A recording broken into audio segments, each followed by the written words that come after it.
ଏବେ ଏବେ ଗୋଟେ ନ୍ୟୁଜରେ ମାନେ ପବ୍ଲିକ ହେଇଛି ମାନେ ଦିଟା କହିଦି 14 ଜେଲରୁ ମାନେ ଚମ୍ପଣ ମାରିଦେଇଛନ୍ତି। ମୁଁ ଗୋଟେ କଥା ବୁଝିପାରୁନି ଏଇଟା ଗୋଟେ 14 ଜେଲ ତ ଗୋଟେ ଛୋଟ ମୋଟ ଜେଲ ନାହିଁ ତାଙ୍କେ ଏଇଟା ଗୋଟେ ଜେଲରୁ ଚମ୍ପଟ କେମିତି ମାରିଲେ? କଣ ପୋଲିସ ଏତ ଶସ୍ତା ନିଶା ଖାଇକି ଶୋଇଥିଲା କି? ମାନେ ଜେଲ କର୍ତ୍ତୃପକ୍ଷ ଶସ୍ତା ନିଶା ଖାଇକି ଶୋଇଥିଲେ କି ଚମ୍ପଟ ମାରିଲା ଟାଇମରେ? ଆଉ ତାପରେ ଦେଖଉଛନ୍ତି ମାନେ ଆରିରେ ସେଲ କାଟିକିରି ପଳେଇଛନ୍ତି। ଏଇଟା ତ କେବେ ସମ୍ଭବ ନାହିଁ। ମାନେ ଜେଲ କର୍ତ୍ତୃପକ୍ଷ ଥାଉ ଥାଉ ମଧ୍ୟ ଜେଲ କର୍ତ୍ତୃପକ୍ଷ ଯାଇଥିଲେ କୁଆଡେ ସେଥର?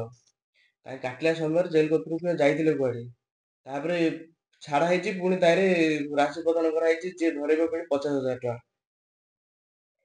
ତମେ ଛାଡୁଛ କଣ ପାଇଁ ଧରୁଛ କଣ ପାଇଁ? ଆଉ ଗୋଟେ 14 ଜେଲ ଗୋଟେ ଛୋଟ ମୋଟ ଜେଲ ନାହିଁ ଯେ କିଏ ଏମିତି ଡେଇଁକିରି ପଳେଇବ। ତାପରେ ଦେଖଉଛି ଉଚ୍ଚତାଟା କମ ନାହିଁ ଯେ ଉପରକୁ ଯାଇକିରି ଦୌଡି ବାନ୍ଧିବାକୁ ସହଜ କଲା କିଏ? 2 ଜଣ ଲୋକ ତ ଠିଆ ହେଲେ ମାନେ ଉପରୁ ପାଇବନି ନା।